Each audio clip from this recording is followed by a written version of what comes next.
उपनिषद में एक जिज्ञासा आती है जिसमें महर्षि याज्ञवल्क्य से जिज्ञासु यह जिज्ञासा करता है, महर्षि आत्मा क्या है। महर्षि ने कहा जो दृश्य का अदृश्य आधार है, जो सबके भीतर बैठा है, जो जड़ का चेतन आधार है, वही आत्म तत्व है।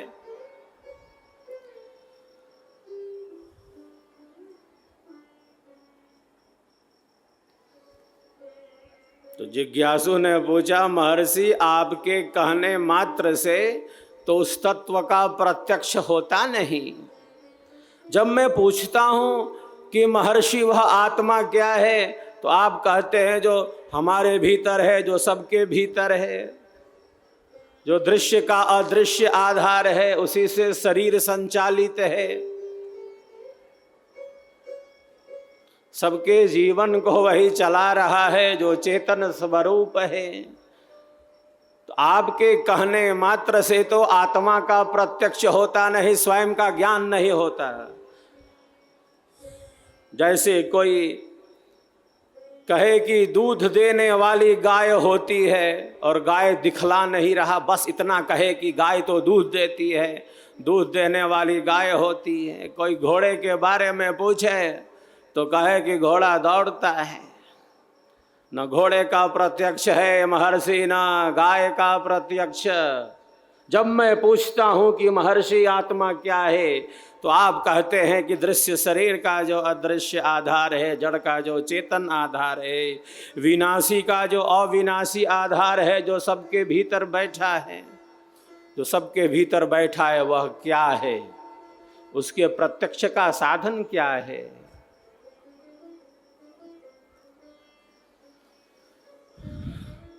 महर्षि ने कहा कि आप उसका प्रत्यक्ष कैसे करोगे?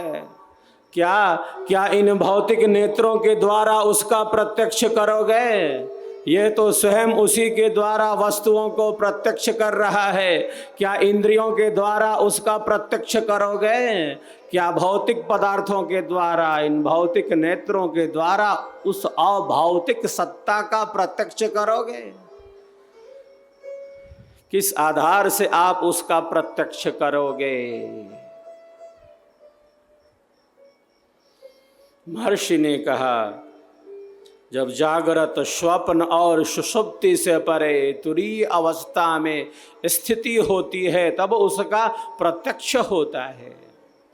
स्वरवेद की वाणी कहती है, आत्म जानन के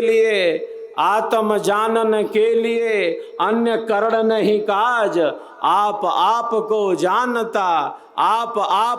जानता सुमिरन पुरुष सकाज, सुमिरन पुरुष सकाज। आत्मा के ज्ञान के लिए इंद्रियों से परे,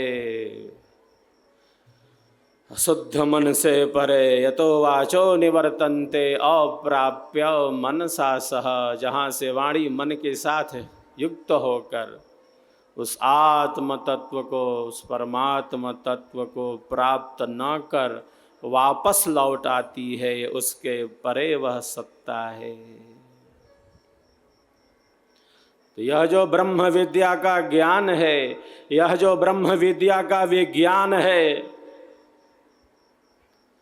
यह उसी परम तत्व में स्थित करने के लिए है। सद्गुरुदेव ने उस परम तत्व का, उस परम शांति का अनुभव किया। महाप्रभु अनंत दयामय, उनसे तो ही मिलाऊंगा, कहें सदा फल परमानंदा, आवागमन मिटाऊंगा, आवागमन मिटाऊंगा। दुखों से मुक्त करना चाहते हैं, वो परम आनंद में स्थित करना चाहते हैं। जो स्वयं बंधन से मुक्त है वही मुक्त कर सकता है। जो सद्गुरु है वही भक्ति और मुक्ति का अधिकारी है। जीव के कल्याण का परम साधन यह सेवा भाव, यह सत्संग और साधना है। अधिक से अधिक सत्संग हो, स्वरवेद का संग हो, प्रकाश का पथ गतिमान रहे, सेवा सत्संग और साधना की ही त्रिवेणी प्रवाहित रहे। हम सब का संकल्प महान, हम सब का संकल्प महान। स्वरवेद के दिव्य स्वरों का हम सब आनंद लाभ प्राप्त करते हैं। जय स्वरवेद कथा।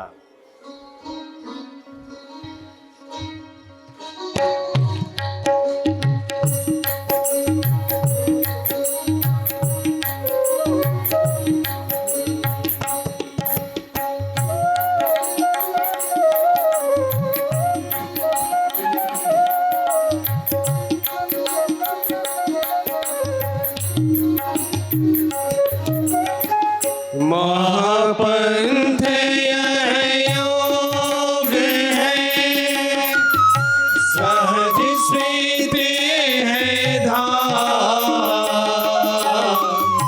महापंथ यह योग है, सहज स्मृति है धाम। तेज पुंज सतपुरुष है, हंसन विश्राम। तेज पुंज सतपुरुष है, हंसन विश्राम। जय स्वरवेद कथा, जय स्वरवेद कथा, जय स्वरवेद कथा, जय स्वरवेद कथा।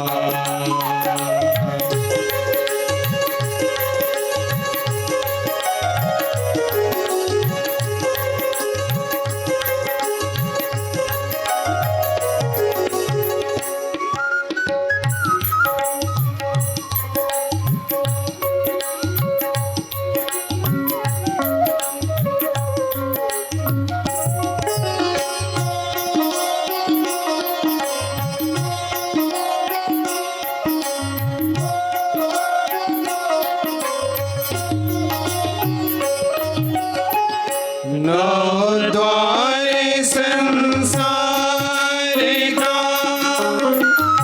दसवां योगिता। नौ द्वार संसार का, दसवां योगिता। एकादश खिड़की बनी, सप्त महल सुखसार। एकादश खिड़की बनी, सप्त महल सुखसार। जय स्वरवेद कथा, जय स्वरवेद कथा, जय स्वरवेद कथा, जय स्वरवेद कथा।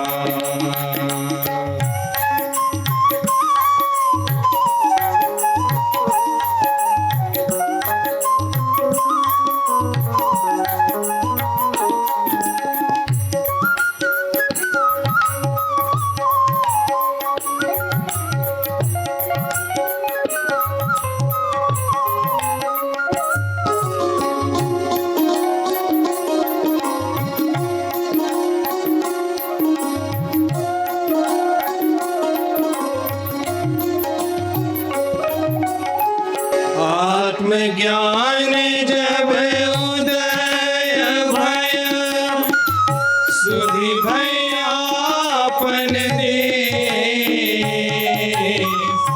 आत्मज्ञान जब उदय भय, सुधि भयापन देश। भेद डोरी सद्गुरु दिया, गति सुषमन परवेश। भेद डोरी सद्गुरु दिया, गति सुषमन परवेश। जय स्वरवेद कथा, जय स्वरवेद कथा, जय स्वरवेद कथा, जय स्वरवेद कथा, जय स्वरवेद कथा, जय स्वरवेद कथा, जय स्वर स्वर वेद कथा, जय स्वर वेद कथा, जय स्वर वेद कथा, जय स्वर वेद कथा, जय स्वर वेद कथा, जय स्वर वेद कथा। नवद्वारा संसार का 10वां योगीता। हमारी इंद्रियां बहिर्मुखी हैं, वो बाहर की ओर दौड़ लगाती जा रही हैं। आँखों से बाहर का, कानों से बाहर का, नासिका से बाहर का, जिह्वा से बाहर का, त्वचा से बाहर का। योगीराज कहते हैं श्रोत्रम चक्षु स्पर्शनम च रसनम घ्राणमेव च अधिष्ठाय मनश्चायम विषयानुपसेवते। हमारी इंद्रियां बहिर्मुखी हैं, वो बाहर की ओर देखती हैं और जो दिख रहा है उसे ही परम सत्य समझती हैं।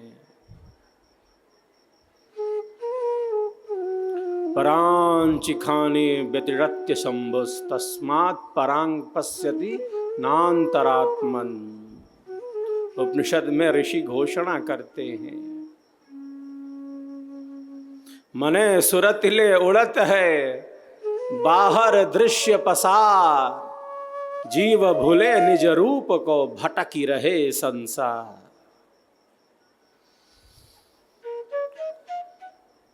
इंद्रियां बहिर्मुखी हैं और इंद्रियों का अधिपति मन है।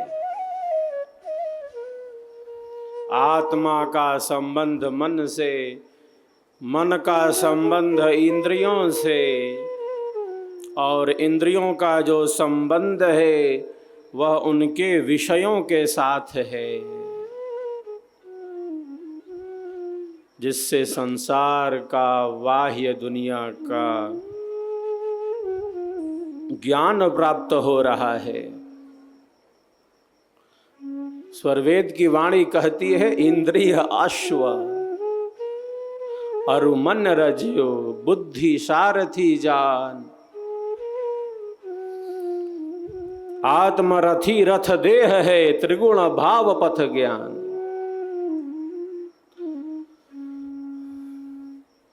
स्वरवेद की वाणी कहती है, कितनी सुंदर उपमा सदगुरुदेव ने दी। कहा शरीर रथ है, शरीर को कहा कि शरीर रथ है। और कितना सर्व साधन संपन्न ये शरीर हमें प्राप्त हुआ है ईश्वर की अहेतु की कृपा से। प्रसाद दे दिया प्रसन्न होकर इस मानव शरीर का, क्योंकि इसी शरीर के रहते हम ये अनुभव कर सकते हैं कि हम हैं कौन। उस परम आनंद का अनुभव कर सकते हैं, उस अनंत की यात्रा पूर्ण कर सकते हैं। कहा कि शरीर रथ है, कौन चला रहा है इस रथ को? रथी है जिसको आत्म तत्व कहते हैं। उपनिषद में ऋषि घोषणा करते हैं, क्या कहते हैं? आत्मानं रथिनं विद्धि शरीरं रथमेव तु, बुद्धिं तो सारथिं विद्धि मनः प्रग्रहमेव च। इंद्रियाणि हयानाहुर्विषयास्ते सुगोचरान्, आत्मेन्द्रियमनोयुक्तं भोक्तेत्याहुर्मनीषिणः। का शरीर रथ है, रथी आत्मा है।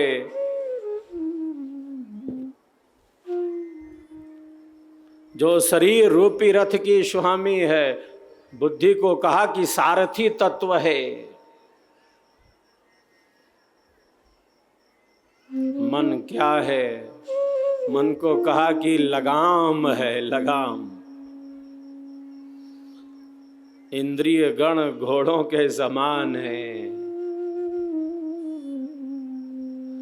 रथ में जो घोड़े लगे हैं वो घोड़े किधर दौड़ते हैं? रथ में जो घोड़े लगे होते हैं वो घोड़े किधर दौड़ते हैं? जिधर लगाम का सहारा होता है, घोड़े उधर ही सरपट दौड़े जा रहे हैं।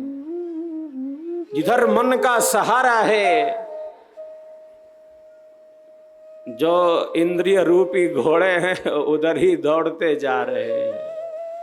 जिस प्रकार मन की स्थिति है उसी प्रकार के कर्म है।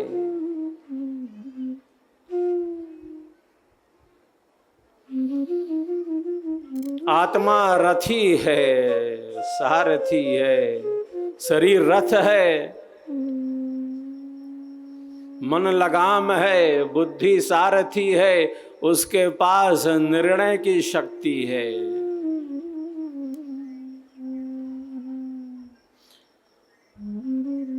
बुद्धि का निर्णय गलत हो गया,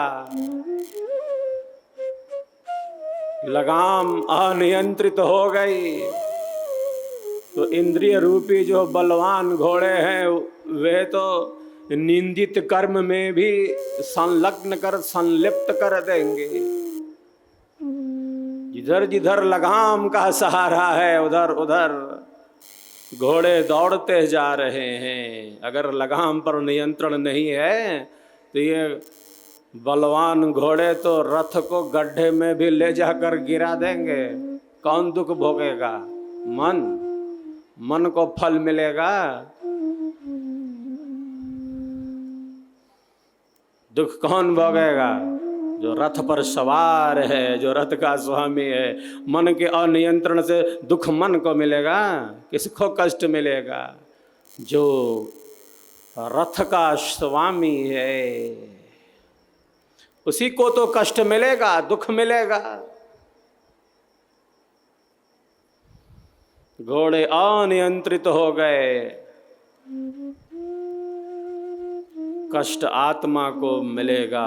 ईश्वर कर्माध्यक्ष है, फल प्रदाता है, न्यायाधीश है, प्रत्येक कर्मों को जानता है।